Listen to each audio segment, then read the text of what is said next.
Bonjour et merci de toujours suivre l'édition de la mi-journée sur RTI2, la chaîne la plus proche de vous. Au sommaire de l'actualité, 1er novembre, la communauté catholique d'ici et d'ailleurs a encore célébré ses saints pour la commémoration de la Toussaint. Et puis au Congo, plusieurs milliers de personnes en colère ont manifesté hier à Goma contre le Rwanda. Encore merci à vous de nous suivre sur RTI2. Ce 1er novembre, la communauté catholique d'ici et d'ailleurs célèbre ses saints, ses fidèles chrétiens rappelés à Dieu et qui sont aujourd'hui auprès de Dieu pour leurs bonnes œuvres et la manifestation de leur amour à leur prochain. À l'instar donc de tous, la paroisse Saint-Joseph artisan d'Atekoubé n'est pas restée en marge de cette célébration que vous verrez dans notre édition de ce soir avec Afficiata Karamoko Dosso. Encore merci de nous suivre et nous continuons ce journal concernant cette célébration de la Toussaint pour l'année académique 2022-2023. Ces congés ont débuté depuis le samedi 29 octobre et prendront fin le lundi 7 novembre prochain. Cette période d'arrêt des cours est pour certains élèves une opportunité d'apprentissage de nouveaux métiers qu'ils pourraient exercer plus tard, tandis que d'autres préfèrent aider leurs parents dans leur commerce et quelques-uns s'adonnent à différentes activités ludiques. Aboulaziz Guira les a rencontrés. La journée vient à peine de débuter et que Siriki Tanou entame la révision de ses cours avant de prendre le chemin de l'atelier de menuiserie non loin de son domicile situé dans la commune de Yopougon, lieu où il exerce en tant qu'apprenti menuisier depuis la classe de CM1. Aujourd'hui en classe de 3e, Siriki exerce ce métier à temps partiel, comme c'est le cas durant cette période de congé de Toussaint. C'est le congé de Toussaint, ce n'est pas les vacances. À l'école là-bas, en même temps, nous avons beaucoup d'exercices et de devoirs de maison à faire. Donc, quand je me réveille le matin comme ça, je traite mes exercices, je bosse les leçons qu'on a vues. Après, j'aide mes petits à faire les exercices. Plus tard, 2 ou 3 heures du temps, je viens au travail ici. J'aime m'amuser. Après, pour me chanter l'examen cette année, après, je vais lancer dans le domaine de la menuiserie professionnelle. Dans cet atelier, Siriki n'est pas le seul élève. Comme lui, ils sont nombreux à y travailler. Je vais à l'école et je travaille ici. Le jour qu'il n'y a pas de cours, je viens ici. Je viens travailler, je viens faire les petits trucs gomo pour mettre ça au bol là-bas. Maintenant, quand ils vont me payer, ils mettent l'argent sur moi et puis c'est ça et puis ils prennent pour donner ça à mon papa aussi. Là, ils paient les gens de scolarité. Pour le propriétaire de l'atelier de menuiserie, la connaissance d'un métier peut être une alternative en cas d'échec scolaire. Bien sûr, à les enfants aussi, quand les enfants, pendant les vacances, au lieu de pas se promener trop, il a dit qu'il n'a qu'à bosser d'abord. Quand il finit de bosser, il faut venir apprendre le métier. Ça en est un avantage pour eux-mêmes. Parce que quand on ne marche pas net, maintenant tu te réveilles directement sur la menuiserie. Tu peux gagner ton prix de pain là-bas, tu peux gagner tout là-bas. Les congés ne sont pas pour certains élèves un moment de tout repos. Quelques-uns s'adonnent à de petits boulots, tandis que d'autres viennent en aide à leurs parents. C'est le cas de ces jeunes filles qui, durant ces congés de Toussaint, s'occupent du commerce de leur mère. Je suis en première, c'est le congé. Je viens aider la maman le matin, je viens l'aider à faire sortir les bagages placés. Puis dans l'après-midi, on rentre à la maison pour étudier, elle vient. Ce père de famille, lui, estime qu'apprendre un métier durant des périodes de congé est pour les enfants une manière de s'occuper sainement. Pendant les vacances, les jours, les congés, les petits congés comme les congés de Toussaint, les congés de Noël, c'est le seul moyen pour les encadrer. Il n'est pas qu'ils se promènent avec les délinquants. On les montre un peu les trucs qu'il faut faire en cas de petites réparations. Entre s'adonner à de petits métiers, soit pour subvenir à leurs besoins, soit pour s'occuper sainement durant ces congés, certains élèves ont fait le choix de se divertir en s'adonnant à des jeux ludiques pendant cette période de congé. Au chapitre santé, du 1er au 31 octobre, elles étaient en action pour la lutte contre les cancers du sein et du col de l'utérus. La Fondation Femmes Tsunami en action a organisé à Cocody une collecte de fonds pour voler au secours des femmes malades. Cette manifestation au cœur de la solidarité en faveur des femmes atteintes de ces deux pathologies constitue donc l'apothéose des actions de sensibilisation et de dépistage gratuits réalisées. Yacouba Koulibaly, Clément Boko. Groupe scolaire Shalom des Deux Plateaux dans la commune de Cocody. Henriette, âgée de 65 ans, se rend à la journée de dépistage du cancer du sein. Le cancer, c'est une maladie vraiment qui n'est pas bonne pour la femme. Elle est mortelle. Elle détruit tout. Âgée de 14 ans, Ida Gueye est déjà consciente que le cancer du sein est une menace pour la survie de la gente féminine. J'invite toutes mes camarades du même âge que moi pour venir se faire dépister contre le cancer du sein. Dès que les seins poussent, c'est important de se faire dépister. C'est bon pour elles. Plus tu es prévoyante, plus ça t'évite beaucoup de dégâts. Le cancer du sein est l'une des pathologies fréquentes chez la femme, dont les chances de guérison sont réduites. Patricia, infirmière de profession ainsi que bon nombre de patientes, notamment des jeunes filles, ne négligent pas la maladie. Le dépistage, c'est seulement la palpation des seins pour voir s'il n'y a pas de nodules ou bien de masse au niveau des seins. On fait aussi l'interrogatoire pour voir si la personne n'a pas de picotements ou bien des sensations d'étirement. Difficile de parvenir à la guérison complète. Le mois d'octobre est destiné à la communication et à la sensibilisation des femmes au dépistage. C'est pourquoi des actions sont menées cette journée de dépistage initiée conjointement par l'ONG Savoir Donner et l'ONG Mafubo. Nous œuvrons dans plusieurs secteurs d'activité, notamment la santé de l'appareil reproducteur de la femme. Toutes les activités qu'on a eu à mener jusqu'au jour d'aujourd'hui sont gratuites parce qu'on sait que le plus important, c'est la santé de nos mamans. Donc, toutes nos actions sont vraiment à but non lucratif. Si le cancer est un tueur silencieux, la guérison reste encore possible lorsqu'il est détecté au stade précoce. À l'issue donc de cette opération, les patientes déclarées positives au cancer du sein vont bénéficier de prises en charge pour la mammographie offerte par les initiateurs. Et pour parler toujours de lutte, l'Union des femmes émergentes de la Côte d'Ivoire, UFMC, a organisé dans la commune d'Abobo une conférence de sensibilisation et d'information sur le cancer du sein où les participantes ont bénéficié plutôt de divers conseils qui les permettront de réduire le risque d'être touchées par un cancer. Une femme sur 12 dans le monde souffre du cancer du sein, soit 2,3 millions de cas et 685 000 morts en 2020.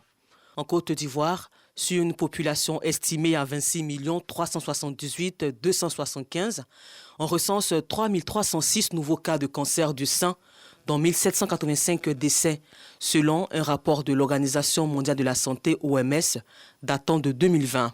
Des chiffres qui ne passent pas inaperçus auprès des institutions et organisations œuvrant pour le bien-être de la femme. C'est le cas de l'Union des femmes émergentes de la Côte d'Ivoire, UFMC.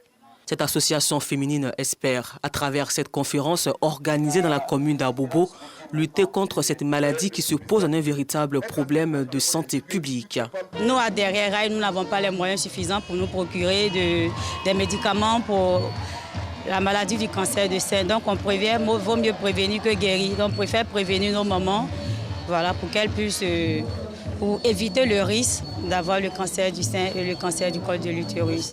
Pour les intervenants, si le cancer du sein est détecté assez rapidement, le patient aura plus de chances d'être guéri. Le cancer mine notre société et aujourd'hui, si on veut une société sans cancer, ça passe par le dépistage précoce, par la technique d'autopalpation des seins et puis par la mammographie qui est réalisée pour le suivi médical. Une instruction que les participantes comptent appliquer à la perfection. Le cancer du sein n'est pas une fatalité en tant que telle. Si on suit notre corps de près, nous pouvons, si on veut dire, l'éviter ou bien l'éradiquer facilement. Parce qu'avec tout ce que le médecin a dit, si on se suit convenablement, on ne peut pas être surpris par cette maladie-là. Il faut souvent contrôler le sein. Le sein, ça dit palper le sein pour voir s'il n'y a pas de boule. Elle a dit de diviser le sein en 4, par exemple. Tu palpes ici, tu palpes là, surtout au niveau de l'aisselle, surtout pour voir s'il n'y a pas de boule. Et là, quand tu constates une anomalie, il faut tout de suite se rendre à l'hôpital. Partout dans le monde, le mois d'octobre est exclusivement dédié à la lutte contre le cancer du sein, d'où le slogan « Octobre rose ». Pour la protection de l'environnement, le 31 octobre marquait aussi la célébration de la Journée mondiale des villes. Une initiative de l'ONU depuis 2014 pour promouvoir l'urbanisation durable et relever les défis liés à cette urbanisation auxquels les pays sont confrontés. Et lors d'une rencontre qui a eu lieu tout récemment, l'organisation non gouvernementale Action pour des villes durables, consciente des dangers sur l'espèce humaine, sensibilise et plaide pour une ville et des maisons vertes. Le compte rendu de Théodore Zouzou et Clément Boko. Adjamé Gare Nord, Assise sous un parasol, Kadi vend des bananes braisées. Elle donne les raisons de sa présence sous ce parasol.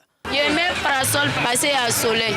Tout comme le parasol, les arbres procurent également de l'ombre. À la Riviera, la présence de ces plantes dans une ville est diversement interprétée. Des gens accordent à certaines plantes des vertus surnaturelles, voilà, apportant même des richesses et tout. Mais bon, sur le plan de la santé, bon, je ne sais pas trop. Nous parlons du réchauffement climatique. Mais quand il y a les arbres, ça absorbe beaucoup de choses, c'est bon pour la vie de l'homme. Mais quand ce n'est pas bien planté, ça devient en même temps un danger pour l'homme. Voilà, quand il y a le vent, les branches peuvent tomber sur des maisons, les branches peuvent tomber sur des hommes, sur des passants, des véhicules. Pour mieux percevoir la nécessité de plantes dans les habitations et dans la ville, l'ONG Action pour Ville Durable sensibilise au cours d'une rencontre initiée à l'occasion de la Journée mondiale des villes. Pour nous, en faisant cette caravane, c'est déjà pour participer à faire connaître d'abord ce concept de ODD 11 pour que chacun puisse savoir que tous nous sommes appelés à l'action. À l'action pour construire des villes écologiques, des villes vertes, des villes résilientes, des villes compétitives. Si on sait que c'est ce que la ville durable, on pourra agir en conséquence. Selon la spécialiste des plantes, instructrice à cette assise, plusieurs maladies peuvent être évitées grâce aux plantes. Sans les plantes, il n'y a pas de vie. Vous voyez déjà, dans notre environnement, l'air est pollué. Mais les plantes ont la capacité d'absorber ces toxiques-là. Les plantes aromatiques, c'est bon pour les personnes, par exemple, qui ont subi un AVC, qui sont malades, qui ont des problèmes de maux de tête chroniques, la migraine. Quand vous les placez au chevet du lit, et elles dégagent de l'oxygène. De l'oxygène, là, il y a des vertus thérapeutiques, comme on dit, les actifs, qui apaisent le système central. Le laurier et le safran de l'Inde, ce sont les plantes aromatiques. Il y a aussi le basilic aussi vert. Une ville qui acquiert l'adhésion des participants. Les plantes sont le poumon de la ville. Il est vraiment important, voire même indéniable, que de telles actions se passent. De telles villes avec des fleurs, avec des plantes puissent exister. Opter pour des habitations et des villes vertes est l'une des solutions accordées à l'humanité pour lutter contre les effets du changement climatique selon cette ONG. Les villes durables sont donc à encourager. En culture, les lundis de la Bissa étaient consacrés à la jeunesse. Au cœur donc de la journée, la formation de danseurs, de chansonniers et de batteurs volontaires issus de toutes les familles Nzima pour pérenniser les valeurs sur lesquelles repose leur tradition. Victorien Angwa. La Bissa, élément vital d'une société dynamique qu'est celle des Nzima Kotoko. La Bissa s'exprime dans la manière de raconter l'histoire, de se réjouir, de se rappeler le passé, de se divertir et d'imaginer l'avenir au bénéfice des générations actuelles et celles du futur. Les générations sortantes ont gravi des échelons et permettent de vivre notre Abissa dans la plénitude. Si vous faites attention sur la place publique, aujourd'hui, ce sont pratiquement de jeunes garçons qui manipulent les instruments. Et ces jeunes garçons ont été issus de cette formation que nous faisons depuis quelques années. C'est le fruit qu'on n'a pas œuvré inutilement. On a œuvré pour que nos traditions se perpétuent. Pour les générations sortantes, c'est de la fierté. De la fierté d'appartenir à la communauté, mais surtout la fierté d'avoir été bien formé, bien outillé et d'être le porte-flambeau d'une culture qui se veut donc pérenne. Le futur se prépare à travers la formation. Pendant 5 ans, jeunes gens et jeunes filles vont apprendre la danse, la critique sociale et à taper le tambour sacré, histoire d'assurer la pérennité. À l'honneur ce lundi, la jeunesse Nzima de Port-Boué. Avec elle, son député maire venu la soutenir.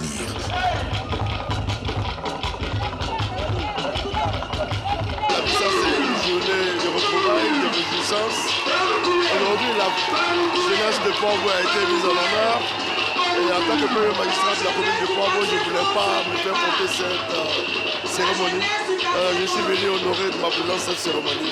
L'événement marque la fin d'une année d'activités politiques et socio-économiques et le début du nouvel an chez le peuple Nzima. Jeunesse actrice de cohésion, héritière et praticienne des valeurs de paix véhiculée par la Bissa, thème de la journée du lundi. Formation pratique sur la danse, la poésie chantée et la manipulation des instruments de la Bissa avec en toile de fond l'entrée des jeunes dans la Bissa.